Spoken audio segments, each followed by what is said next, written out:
पहले आपको ये समझना पड़ेगा कि हुजूर बाबा फरीदुद्दीन गंजे शक्कर रहमतुल्लाही ताला अलैह ये है कौन और इनकी शान क्या है, इनकी अजमत क्या है। पहले ये समझना पड़ेगा।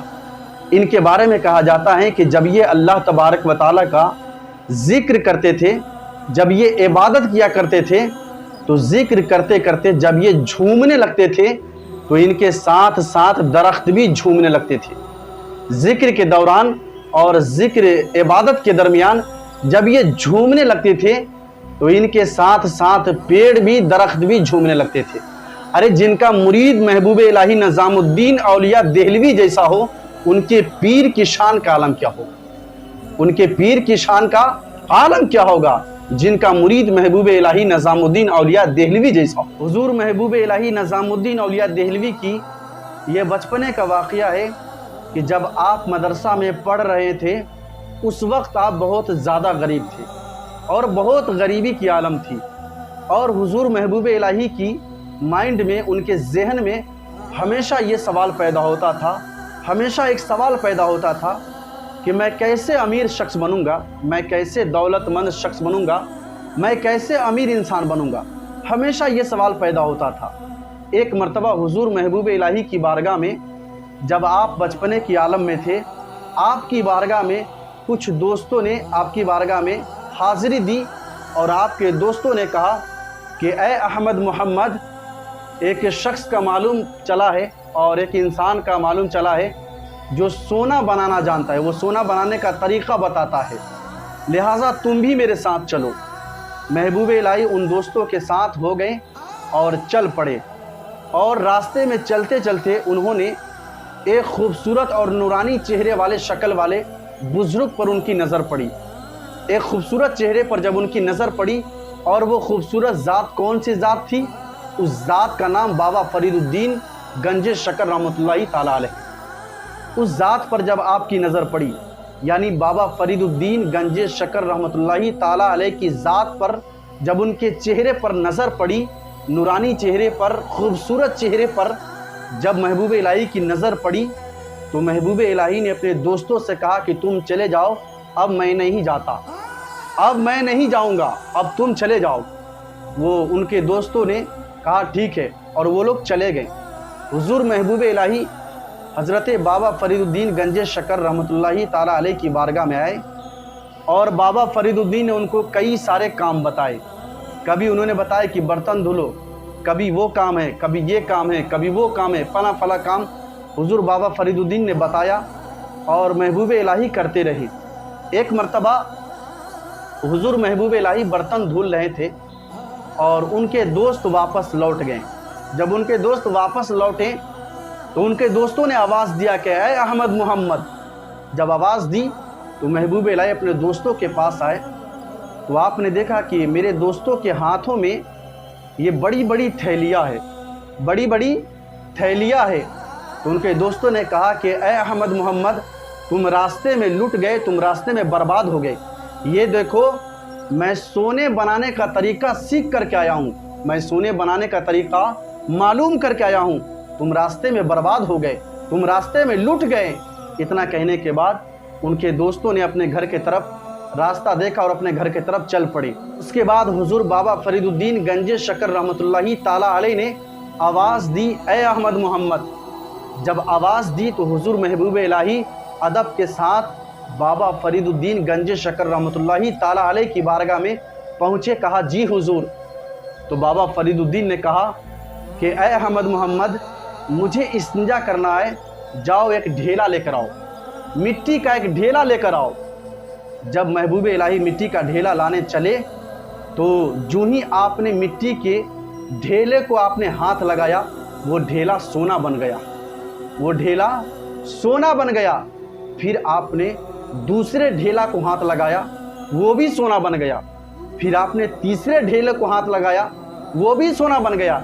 इस तरह करके आपने जितने ढेले को, जितने मिट्टी के ढेले को आपने हाथ लगाया, वो सारे ढेले सोना बन जाया करते थे। हुजूर महबूब इलाही जब बाबा फरीदुद्दीन की बारगाह में पहुँचे तो बाबा फरीदुद्दीन ने कहा कि ए अहमद, क्या तुम ढेले लेकर नहीं आए?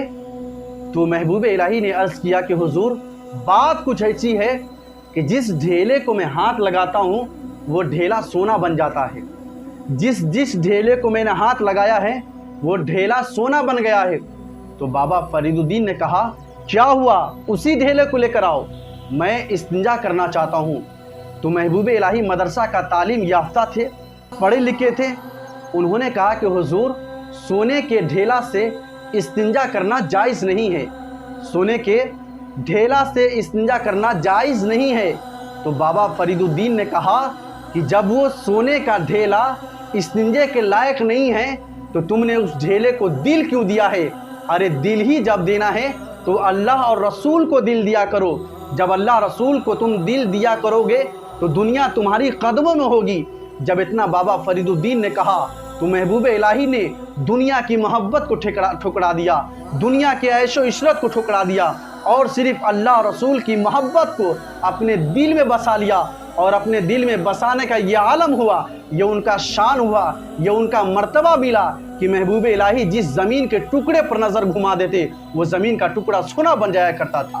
مرتبہ حضور بابا فرید الدین گنج شکر رحمۃ اللہ تعالی علیہ ایک درخت کے نیچے، ایک پیڑ کے نیچے بیٹھے ہوئے ہیں، اور آپ کی بارگاہ میں ایک مصیبت زدہ عورت، غم زدہ عورت آپ کی بارگاہ میں آئی اور کہنے لگی کہ بابا جی میری ایک بیٹی ہے جس کی شادی کرنی ہے اور اس کی شادی کا کسی چیز کا بھی انتظام نہیں ہو پایا ہے، بڑی غریبی کے عالم چل رہی ہے اور بڑی مصیبت کا عالم ہے، حضور کسی چیز کا انتظام نہیں ہو پایا ہے، اور بابا آپ کرم فرمائے مجھ پر، آپ شادی کا انتظام کر دے۔